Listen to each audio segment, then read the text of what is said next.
SENBAZURU Part 4. The warm golden rays of the sun kissed my cheeks, stirring me from sleep. I peered through the slits of my eyes to an array of color near my head. Lazily opening my eyes a bit wider, I could make out wings on the object. I rubbed my eyes, clearing them of their early morning secretions. Startled, with a drawn-out inhalation of air, I shift back from my pillow. How did you? I exhale. I was cut short by Shane's laughter. Good morning, love. Rise and shine, he says with a kiss to my forehead.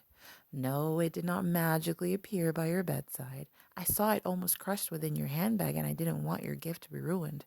Unless you could care less and we throw it away. Shane spoke nonchalantly of the origami paper crane, but little did he know it has mysteriously become a bane for me since we got to Japan.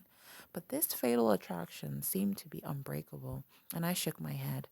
We won't discard it. I'll figure you out today, I thought. Suddenly, there was a knock. Room service!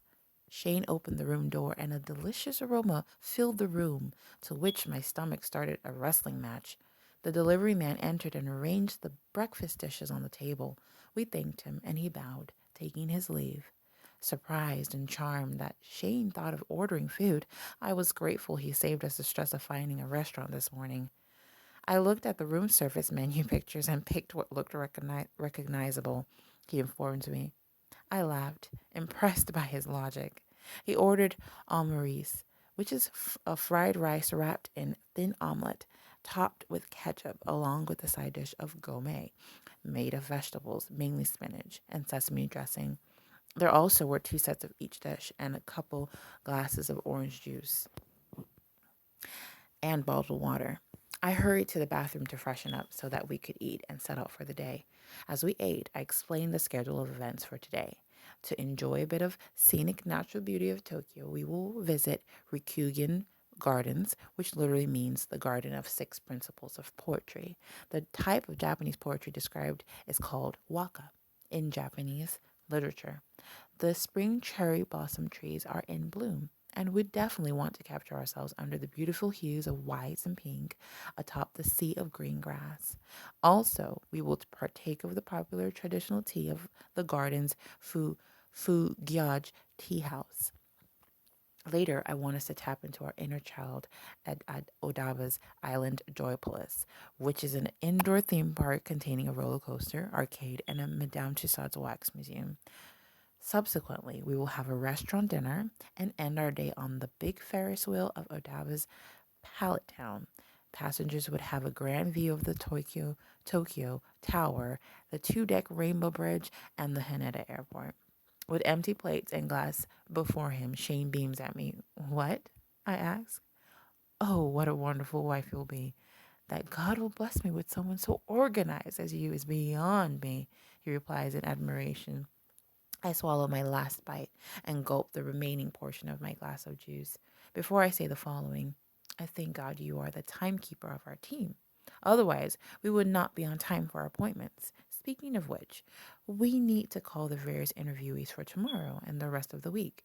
What I did was fit in attractions to visit around the time of the interview, whether morning or evening. All I need to know is what times they are available. Shane stood and saluted. Yes, ma'am. I've got that covered. I playfully punched his abdomen, and he did a Superman pose, puffing out his chest and flexing his muscles to show how invincible he was to my blows. You and your tomfoolery, I giggled. Shane efficiently contacted all the professionals we intend to meet, obtaining appointment dates and times spanning the 2 weeks designated for our research. We have in mind to visit the laboratories where the latest projects in the field of robotics and artificial intelligence were being developed. Looking at his watch, he raises an eyebrow. We gotta go so we can hit all the spots on today's agenda, Shane said as he locates the nearest Uber driver. In no time, the driver was waiting downstairs and we locked our hotel room, leaving the tray of breakfast dishes on the corridor floor for pickup. The Uber car dropped us at our destination within 20 minutes. At the entrance, people were already waiting the 9 a.m. opening time. Before the long trek began, the tour guide welcomed us all and mentioned that the Rikugen Garden is one of the 2 surviving Edo period clan gardens and is known as a strolling mountain and pond style garden with a small crowd. We walked around the entire garden, taking pictures and soaking in the scenery. About 3 good hours passed before we headed to the tea house overlooking the gorgeous central pond and the beautiful surrounding foliage. Guests were ushered to low rise tables covered in brilliantly red tablecloths. The tea house decor displayed the relic nature of the establishments, and staff members wore costumes that dated the Edo period. We all knelt down at the tables as the green tea and seasonal Japanese sweet namagashi were served during the tea ceremony. As I sipped my tea, my eyes fell upon the lovely kimono worn by one of the women serving. Its design included white-winged cranes with outstretched wings. Stunned, I intently followed her with my gaze as she walked back towards an inner room, most likely to retrieve more tea. As she vanished into the room, what caught my attention brought chills to my skin. There was an entire wall covered in colorful paper cranes strung together and hanging from the ceiling. My jaw drops, and I nudge Shane with my elbow to try and get his attention. He was exchanging pleasantries with an elderly Japanese couple in front of us. And this is my darling fiancée, Charlotte. He introduces and puts his arm around me. I recover from my befuddlement at what I had just seen and manage to greet the older couple with a smile. They spoke English quite well. The gray haired lady had noticed my strange fascination with the paper cranes at the back wall. Do you like origami paper cranes? She inquires. Embarrassed, I tell her it was only a recently grown interest. She grins and pronounces an unfamiliar Japanese term. Excuse me? She then repeats the word, SENBAZURU. It means 1,000 cranes in Japanese. I nodded my head, anticipating this timely and long awaited enlightenment concerning these long legged birds. The lady continues. In Japan, the crane is a mystical creature and is believed to live for 1,000 years.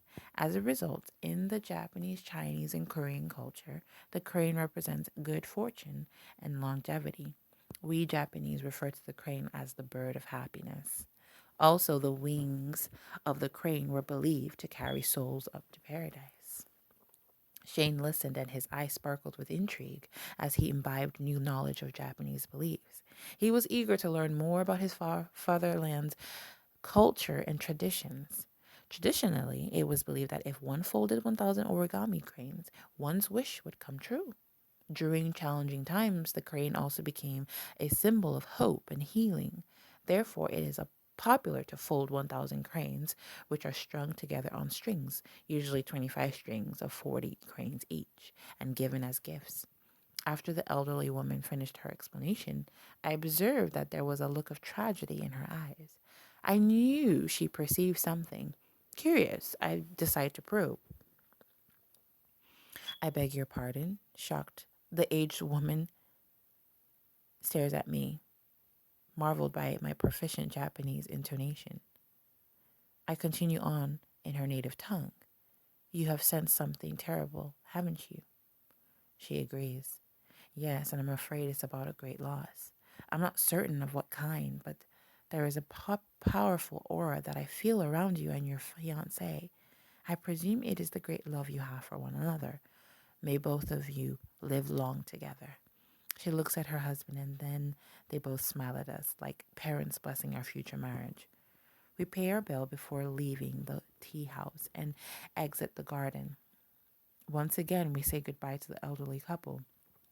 Subsequently, Shane and I hop into the Uber cab we called and head to our next destination. On our way, I think about all the women mentioned. The same consternation welled up in my heart as I wondered why the crane that represented all these good things kept giving me such a bad feeling. It seemed like an oxymoron.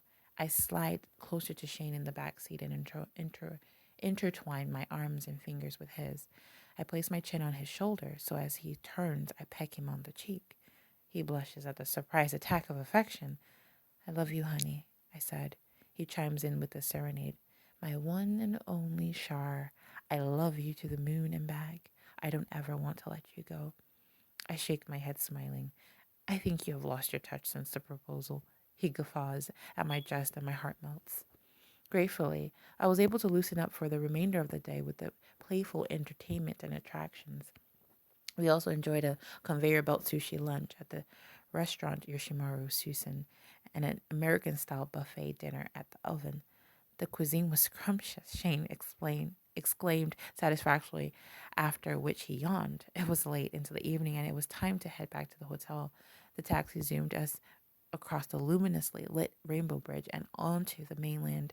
We soon entered our hotel room, took a hot shower each, prayed, and then crashed into our separate beds. Although I didn't sleep immediately, but took a mental note of the significant events of the day. The paper crane was still on my bedside nightstand, exactly as Shane said in the morning. I thought, maybe I am overacting about the whole crane thing, right? I need to just relax. We have busy days ahead, and I should just focus on the task at hand. I remember the words God spoke to me yesterday. Peace, be still, let not your heart be troubled. Maybe I should just meditate on these words and rest. With those final contemplations, I close my eyes for some shut eye to be continued.